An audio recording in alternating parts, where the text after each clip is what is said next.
So it isn't a matter of God. It is a matter of you and of me individually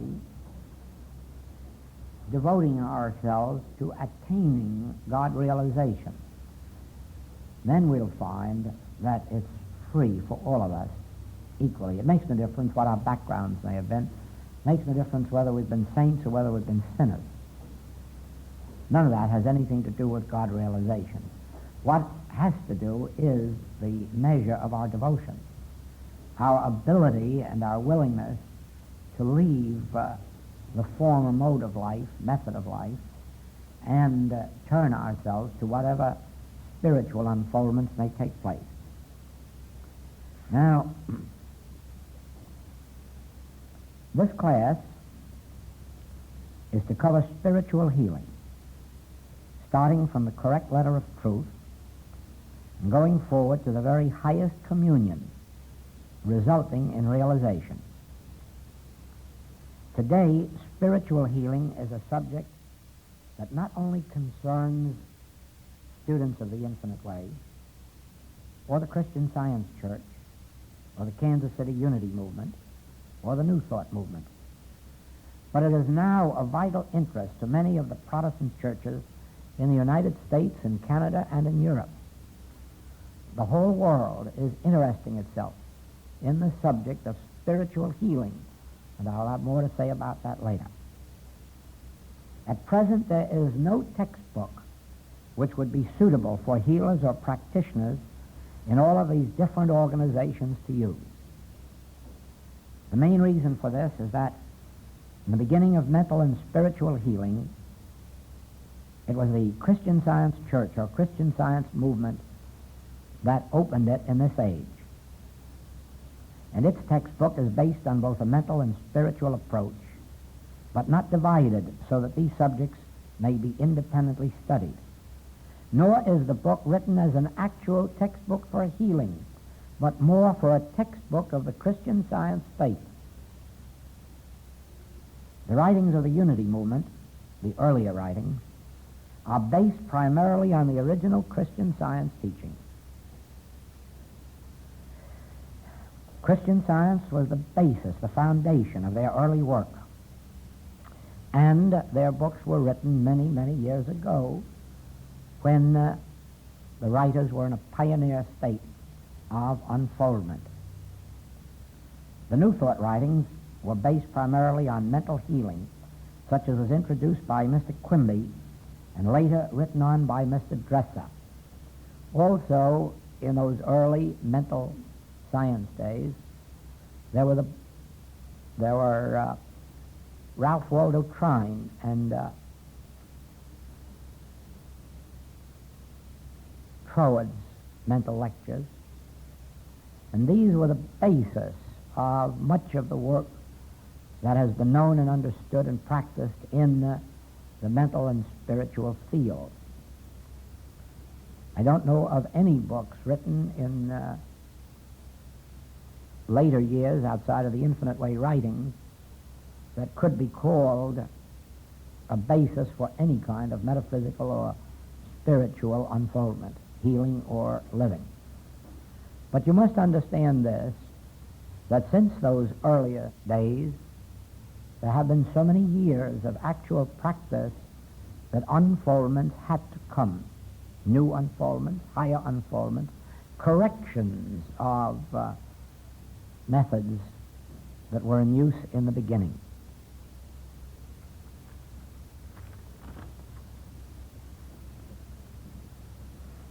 That which we are doing here is based on more than 25 years of an actual spiritual healing practice. And that is my own experience, plus the experience of a few students.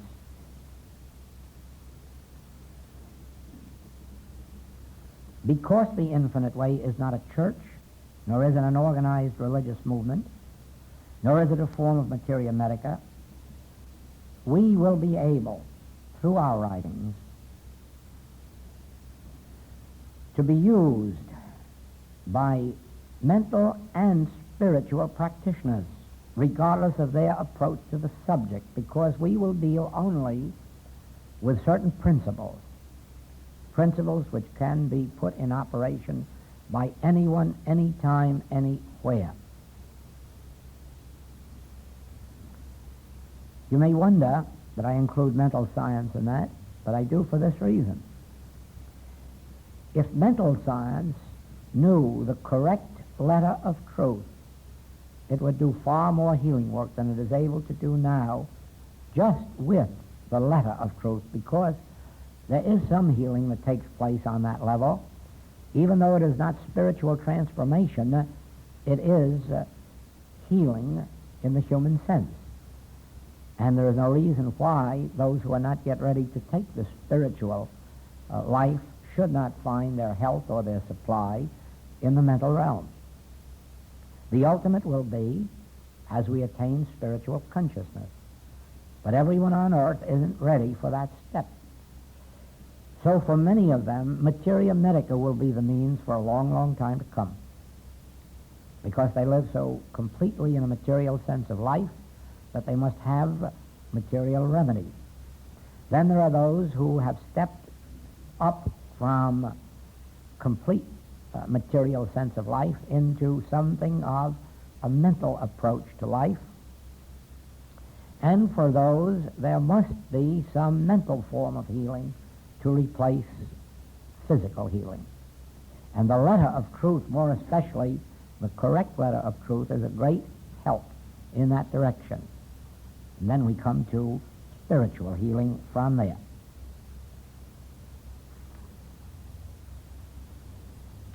For those who embark on the spiritual healing ministry, the letter of truth is absolutely necessary as a foundation on which to build spiritual consciousness. The only exception to this rule is the case of those spiritually illumined individuals who have received their healing gift by divine grace. These, of course, will heal regardless of whether they know or do not know the how and the why of the healings taking place. Now, with that as a foundation, listen to this next step.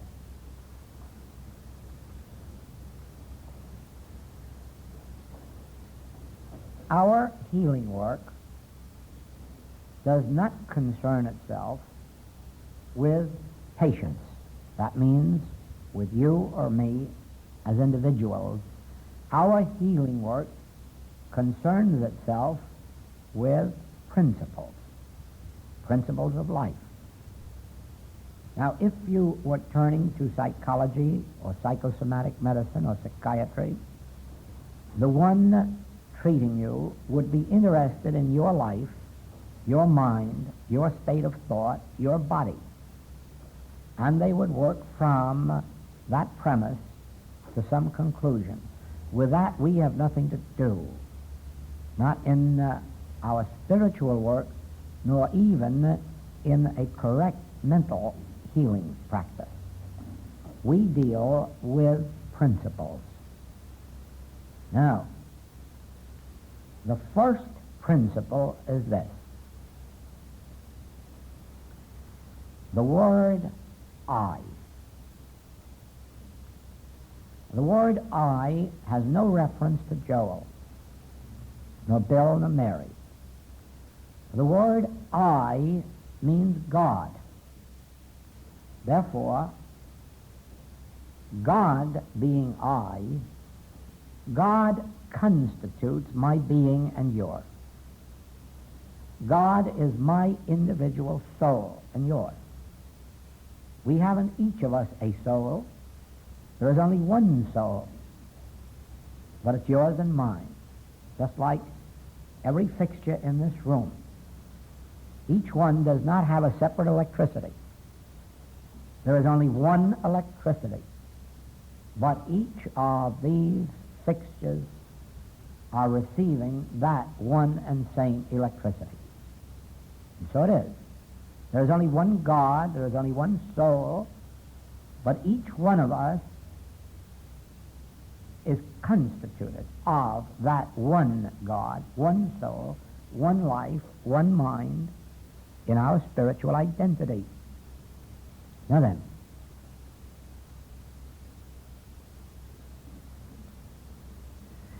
Take your first major commandment, whether in the Ten Commandments or the Masters, you find it to be that you must have but one God.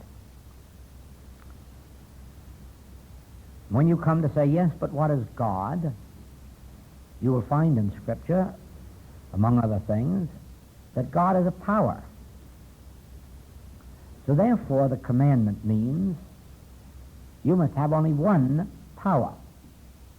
Now, do you actually have only one power? No.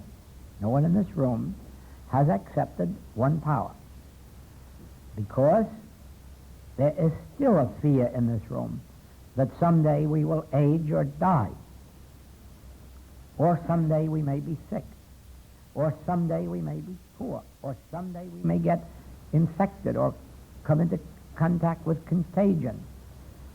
In other words, every one of us as human beings is accepting two powers, in spite of the fact that 3,500 years there has been a teaching available to us saying there is but one power. Now, not only there is but one power, but you know that I am that power. I is that power. It isn't a power that operates on me. It isn't a power that operates in me. It isn't a power that operates through me. The I of my own being is that power. And it's infinitely good. It never has to be used to overcome error. It never has to be used to heal disease. It never has to be used to create supply. No, no, no. No, because there are no powers of sin, disease, death, lack, or limitation. Remember now, we're not dealing with the world of appearances. In the world of appearances, there is sin, disease, death, lack, and limitation. We are dealing now with principles. Principles that must be brought to your conscious remembrance when you sit down to benefit yourself or others. What you're dealing with is not appearances. You are now disregarding those. You are going to God. You're going into the depths of your consciousness. You're retiring into the inner sanctuary, and there you're going to tabernacle with truth. And the truth is I. I constitutes my individual being and yours, and that I is the only power. Therefore, there is no need for it to be used against sin, disease, and death. It must be recognized, it must be acknowledged, and eventually it must be realized. I in the midst of me is the only power, and rest in that truth. Don't go any further. Rest in it. That's enough. The I of me is God, and the I of me is power, and there are no other powers. Well, as you go further in Scripture, you will learn that God is law. What is God? I. Oh, then I is law. Then I, the I of my own being, is law. But not only that, but since we can have no other God but one, we can have no other law but one. Now are there material laws? Are there mental laws? Are there financial laws? Are there legal laws? No, I know not any. There is only one law, and I am that. And rest in that. You don't need more treatments. You don't need more mental gyrations. Rest. God is the I of my being. That I is the only power, the only presence, the only law. Why is all this true? Well, you could go all the way back to the Hebrews to find this. Hear, O Israel, the Lord our God is one Lord. Just one. One. Therefore, I am that one. I am that one whether I am Joel or whether I am James or Bill or Mary. I am that one. And all the law and all the presence and all the power, I am that. Please don't be guilty of going out and saying this to somebody or writing it in an article, because you'll be talking about a human being and claiming divinity for it. And that'll be a sin. That's a sin against the Holy Ghost. Only in the depths of your sacred and your secret being dare you accept the truth that the I of me is God, the I of you is God, the I of the worm or the mosquito is God. I is God. And that I is the only presence and the only power and the only law. All of the life in this world is embodied in I. All of the truth, all of the love is embodied in I. And as you ponder that, as you dwell on that, it fills your consciousness, and you need not speak truth to anyone you meet. What you are entertaining in your consciousness becomes evident. If you are leading a life of reading spiritual literature and keeping your thoughts on spiritual things, there is something in your face that shows it forth. If you are busy dissipating and drinking and running around in this world of worlds, it's showing in your face. And so it is with this. Whatever truths you are entertaining in your consciousness is producing healings for the world that touches you without your ever voicing one word of truth to them. That is why outside of our classrooms or outside of my work with our students, I am very stingy with truth. Very. I voice it very seldom, except in our own circles.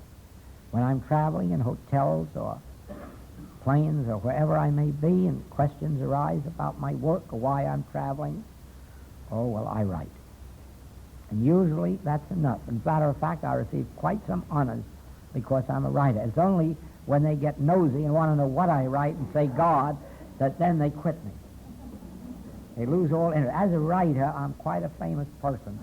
But as an author of books about God, I'm something to be avoided. So to prevent that, I don't often mention that I write about God. I'm just a writer. Yes, philosophy. The reason is this.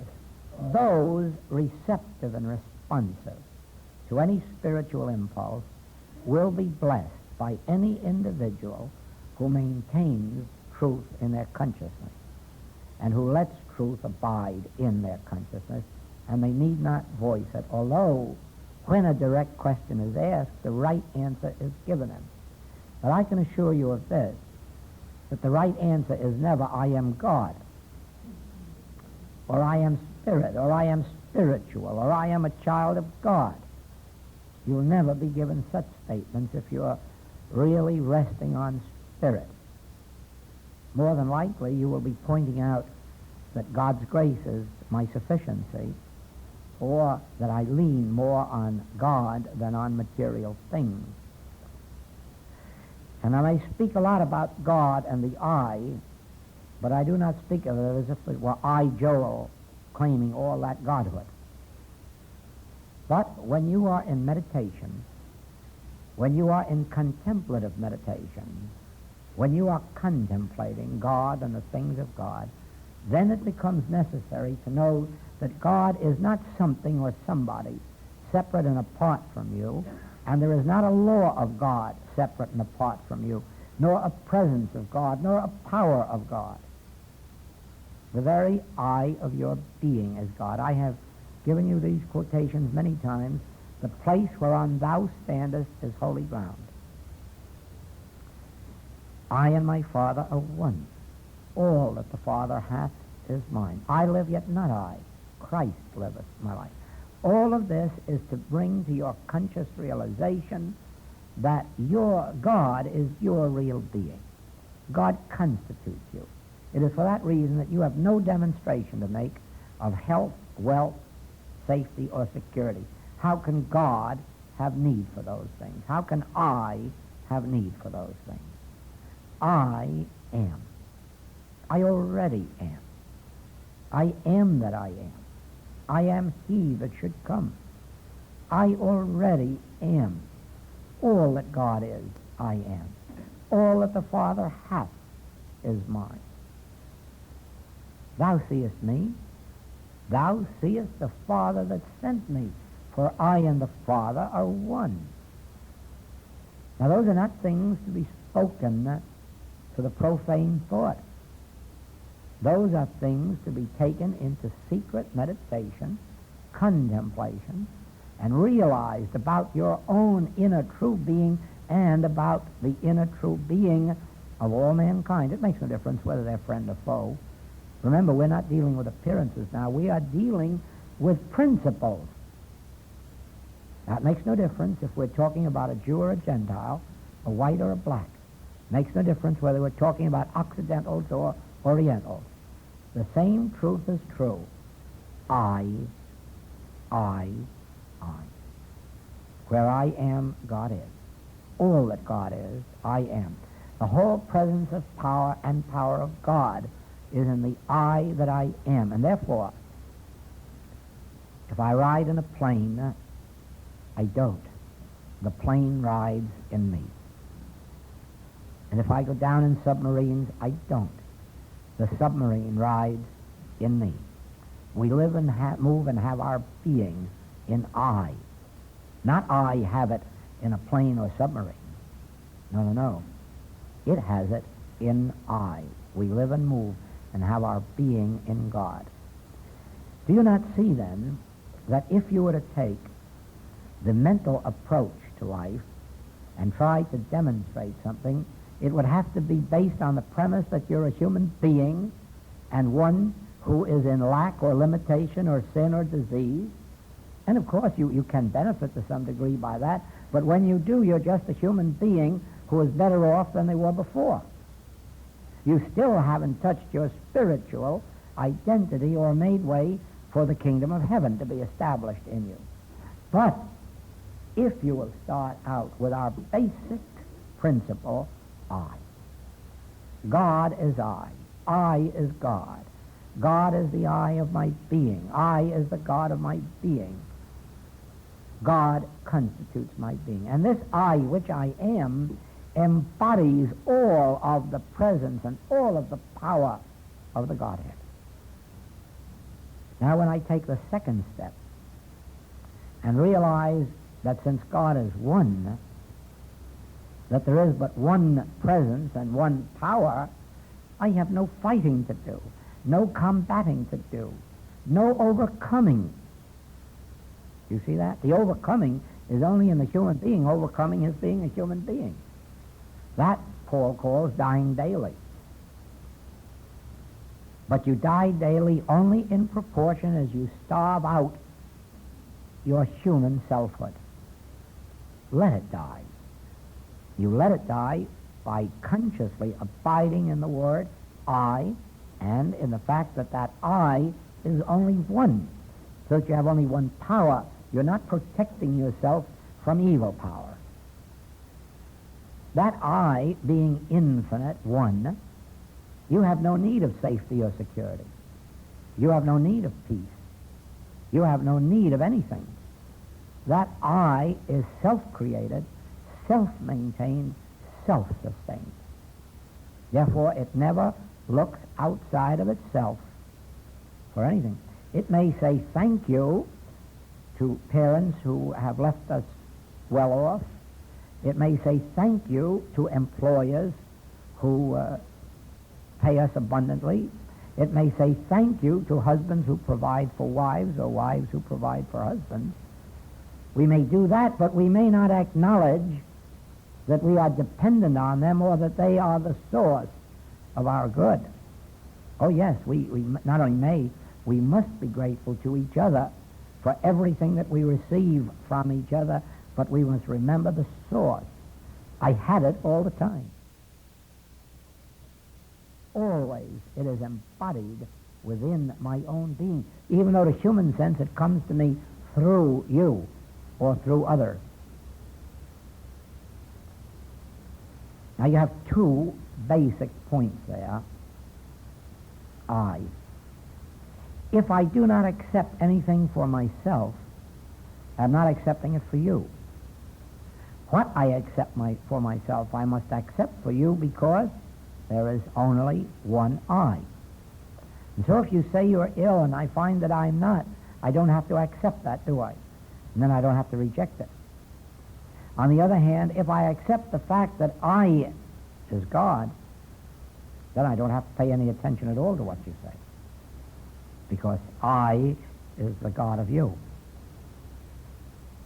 If I learn to respect you, to accept you in my consciousness as God being, I have no fears for you. If, however, I accept you as a human being, then is when I must have concern. Now, the only time then that I have occasion to find fault with anyone on earth is when they're coming to me for this illumination and then acting like human beings. And then I try to knock them down a bit. I don't try, really, but I succeed. Because I don't do it consciously. I am trying to destroy that human sense that they are presenting to me because of my realization and acceptance of their God identity. And if I accept it for them, I expect at least they'll accept it for themselves. And I understand this, that the fact that you come to the infinite way, or rather the fact that you stay more than a month, is in itself evidence that you are trying to break through the appearance of your humanness to the attainment of some degree of realization of your spiritual identity. Now, I is the beginning of your meditation work. What you find to be true of I will appear outwardly as the truth about Joel, or Mary, or Bill, or Jim. So do not concern yourself with knowing the truth about a person. Know the truth about I.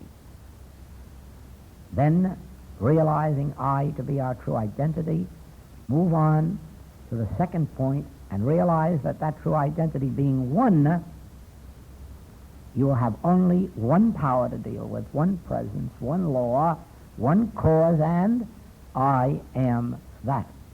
Then you have your two basic points of identity.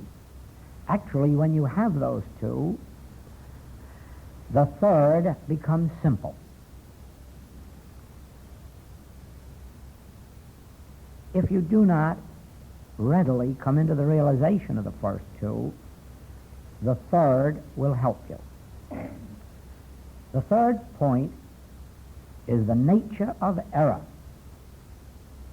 And never believe for a single moment that it isn't the most important of all three of our points in our days of study. It is. Without an understanding of the nature of error, you will lead yourself out into a blind faith. You will lead yourself out somewhere where you will not find your way back. That is one reason from the beginning I've cautioned our students never to refer to the infinite way as an absolute teaching.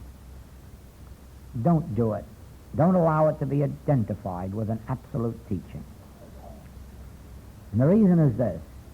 There are two absolute teachings. One of them is an absolute mental science. It hasn't a trace of spirituality in it. It is based entirely on affirmations and denials. It uses the word God and Christ, but it actually means the human mind when it talks about it. Now, that teaching is almost out of existence.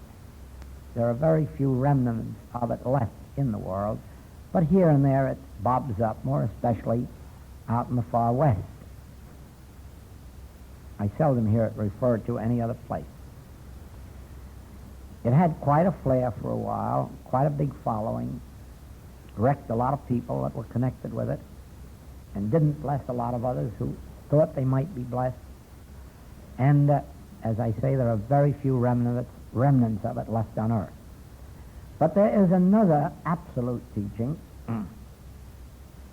which is based on the allness of God. Insofar as the statement is true, the allness of God is the only fact, the only truth. But it has been my experience that in working with an absolute teaching of that nature, that you are led into a blind alley.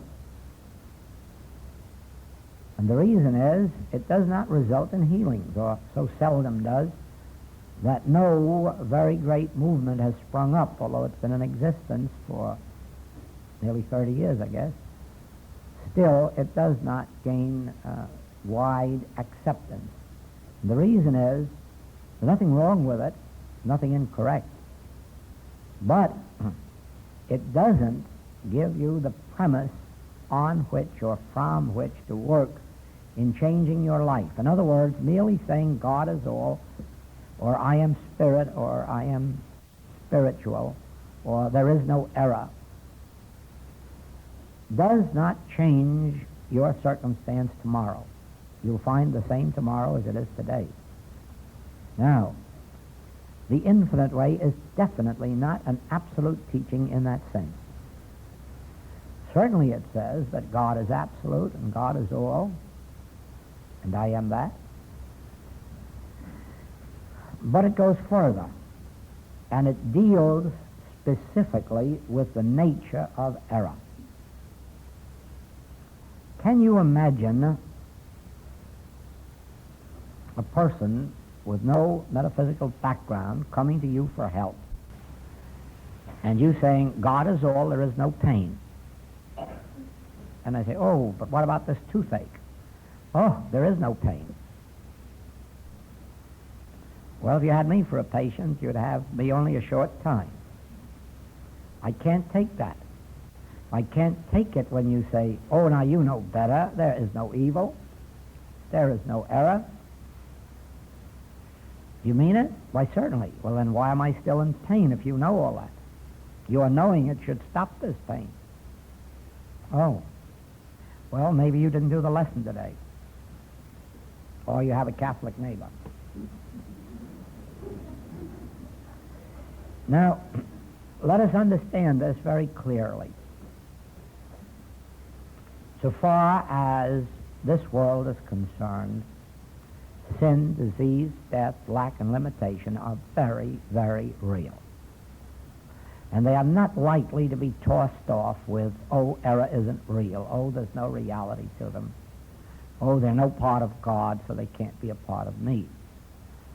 It is necessary to go a step beyond that.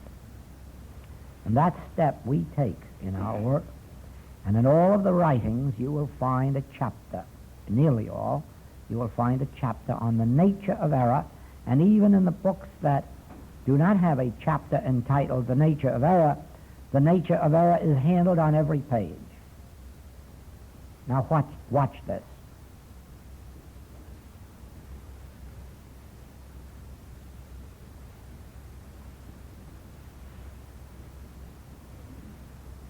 What constitutes error? Error is made up of beliefs that there is power in certain forms or effects. In other words,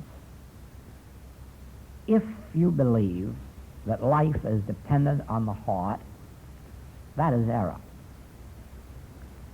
And so it becomes specifically necessary to know that life is not dependent on organs or functions, for life is God and is self-maintained and self-sustained. Or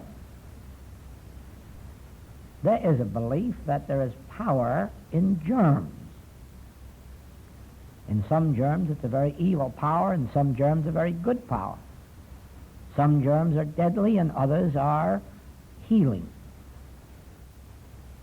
But that's error, because that is placing a power in a form, in an effect called a germ. And there is no power in form or effect. All power is in the invisible, which we call God. And so the error is not the germ, not the bullet, not the weather or the climate. The error is in the belief that these have power. Don't deny weather, don't deny climates, don't deny infection or contagion. Don't deny germs. Don't deny horoscopes. But realize this, that if we start with one God, one power, there is no power in form, no power in effect. And you will be handling error. You will be knowing the nature of error, which is a belief that there is power outside of God, outside of the I that I am. Now watch this. I say to you that this hand is dead, that this hand cannot punch or pet, that this hand cannot give or withhold, this hand cannot receive or give out. This hand is dead. But I can give or I can withhold. I can use this hand to pet or to punch. I do this, not the hand. Do you see that? Now, the error is in the belief that this hand or this heart or this lung or this body can do something or be something. And it can't be anything but an instrument for I. Now, it can be an instrument for good or evil, depending on whether you are operating in the human or spiritual plane. I create good and I create evil belongs to the realm of the cosmic. And it means that I, Joel, have the right to determine whether I shall give or withhold, whether I shall pet or punch. But actually that's not true. The moment I surrender, as we do in the infinite way, the moment I surrender myself to the government of I, which is God, then this hand is not the instrument of Joel, but the instrument of God. Then it has no power to live or to die. It has no power to give or withhold. It has only the power to be an instrument through which God works. So with the body. The human body can be good or it can be evil. It can do good or it can do evil. It can be sick or well, and it can be alive or dead. If you are operating from the standpoint of being man, of being an effect, of being a human, of being a mortal. But the moment that you make the transference and say, no, I is God. I live, yet not I. Christ liveth my life. Now the body becomes an instrument through which God lives, through which Christ functions. Then the body can't be sick or well. The body can't be alive or dead. The body can only be an instrument through which God functions. Now it's true that in our earliest stages, we take back our bodies once in a while from God and do with them what we'd like to do. We even let them catch cold sometimes. Oh, there's no harm in that. Those are just lessons for us along the way and opportunities to expand, because none of us can jump into heaven at a bound. Even the Master warned us that the way is straight and narrow, and few there be that attain it. So if you're not completely healthy in one bound or completely virtuous in one bound, don't start criticizing or condemning yourself. Give yourself a little time to get used to the fact that this isn't your body. This is the body of God, the temple of the Holy Ghost. And get used to the idea that God has to function it and not you. That takes time. That's where the element of time comes into this work. But remember this. The nature of error reveals that we are placing power in person or in thing or circumstance or condition, and regardless of what your patient comes to you with, you will find that it is a form of power that they are giving to somebody or something or some lack.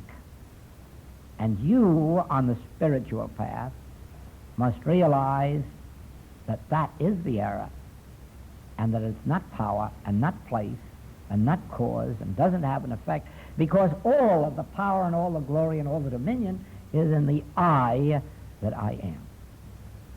Do you see that? Now, it is a very easy thing to say God is all, and there is no error. It is a difficult thing to demonstrate that.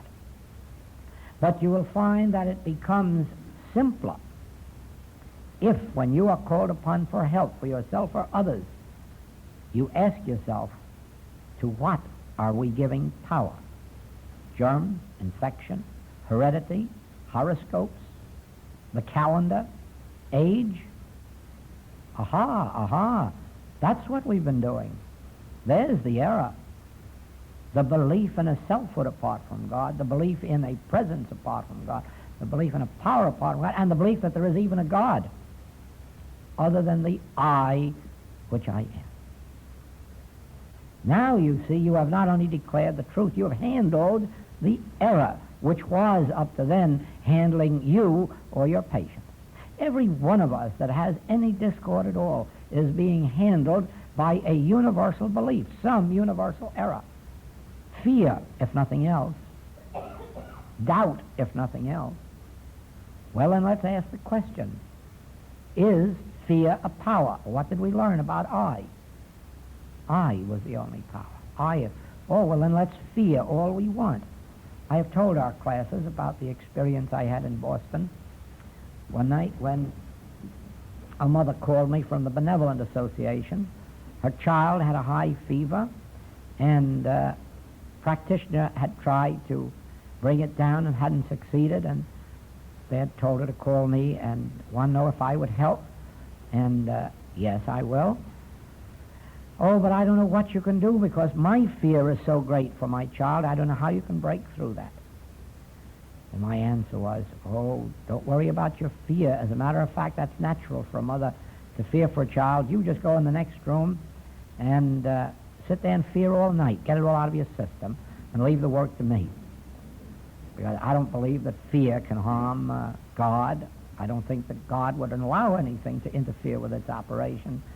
So you go in and be a nice, good mother and fear all you like. Too bad you can't get a cup of coffee there at the Benevolent. They won't serve it. Otherwise, you could stay awake all night and do a real good job of fearing. Well, you know what the answer was. In less than an hour, the mother was healed and the child was healed. Why? Because power was taken out of fear. Now, that's knowing the nature of error. It would be no good to say to that mother, yes, your fears are going to hurt that child, or, well, let's see if we can't get rid of your fear, or there's no use of anything like that. Agree with thine adversary. Agree with thine adversary. So go on and fear, but realize that fear isn't power, God is. A lot of people will tell you they haven't enough faith. Well, don't encourage them to have more faith. It's really nonsense. If they get it, it won't do them any good. It'll be something artificial. Just tell them to go along without faith and leave the whole work to God, since God has enough faith for both of us. God has something more than faith. God has understanding and wisdom. And it isn't your faith that ever does any good. It's God's. It isn't your understanding that ever heals anyone. It's God's. It isn't your knowledge. It isn't your purity. It isn't your good life that helps anyone. It's God. So you might as well get rid of this conceit about a good understanding or being so very spiritual that it helps everybody. It's nonsense. It's God that does the work. And so it is when you are up against someone who fears or doubts or hasn't enough faith, just let them know that it doesn't make any difference, because the power isn't in their faith. The power isn't in their goodness. The power isn't in them. The power is in God. Do you see that? Well, you have here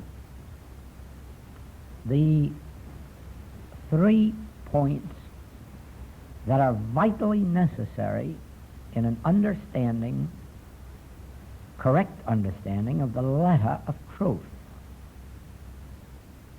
These 3 points you must know. They must be the basis of everything you do, whether it's today or 20 years from now.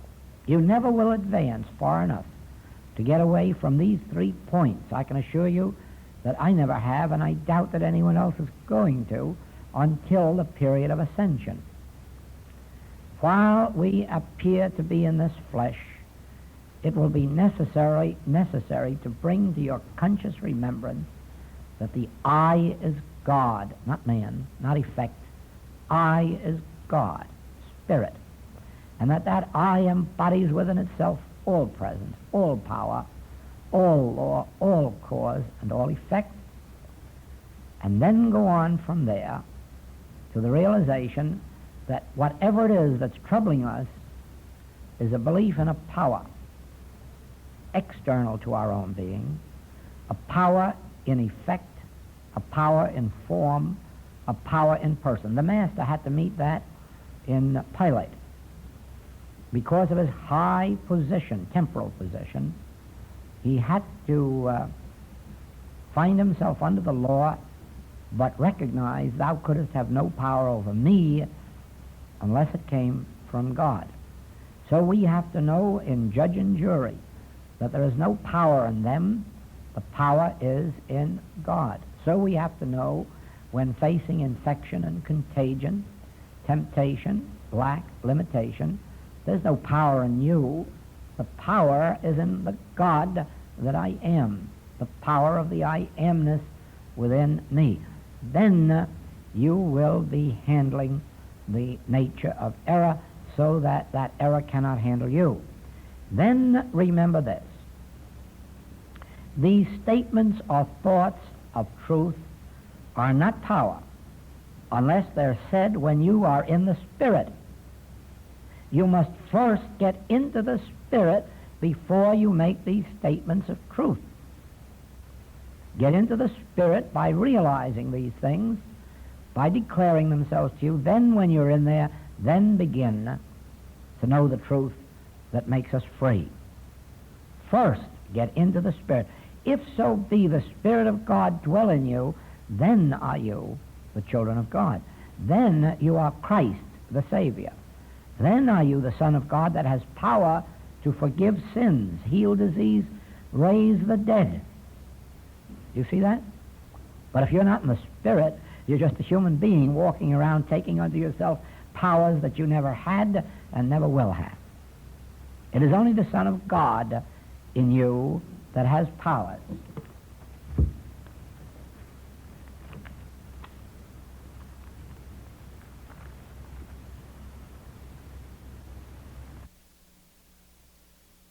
Paul, an apostle, not of men, neither by man, but by Jesus Christ and God the Father, who raised him from the dead. So it is with us. Paul, an apostle, Joel, an apostle, Jesus, an apostle. Any one of us is an apostle, not by man, not by ordination of man, not by licensing by man, not by receiving an authority from man or organization. That which constitutes our Christhood is an inner ordination from God, which is the Spirit of God in man. And you and I, as human beings, have to lift ourselves into the attainment of that divine sonship. Then do we receive power to become the sons of God. Until then, we are mortals. Sometimes good mortals and sometimes bad ones, and sometimes alive ones and sometimes dead ones, but mortals. We are only immortals in the degree that we attain a measure of that mind which was also in Christ Jesus, as we attain the conscious union with God, as we attain a spiritual contact with the Father within. Now, I think the class is complete, and we can all go back home and call off the rest of these. I would like to tell you this, that the basis of our work this week is the first and second chapters of Genesis. So please read those chapters, first chapter and second chapter of Genesis, and get familiar. I don't mean learn it, but I just mean get familiar with the subjects of them. More familiar perhaps than you are at this moment, unless you have been a student of it. And because all of this has to do with the first and second chapters of Genesis. In that first chapter, you will find a spiritual kingdom, a spiritual universe. And you will find that we are spiritual beings. And you will also find that we do not earn our living by the sweat of our brow, because the crops are in the ground before the seed is planted. We don't live by bread alone. We don't even see by light, because there was light before there was sun. You'll find in that first chapter that we do not live by effect, but by cause. When you come to the second chapter of Genesis, you'll find that little old devil. And you'll find why it is that we are entertaining a sense of separation from God, through which we live by effect. We live by bread. We live by money. We live by the heartbeats. We live by sunlight. We live by all of the things that are creatures instead of the Creator. And that is the lesson that is being exemplified this week. And so thank you.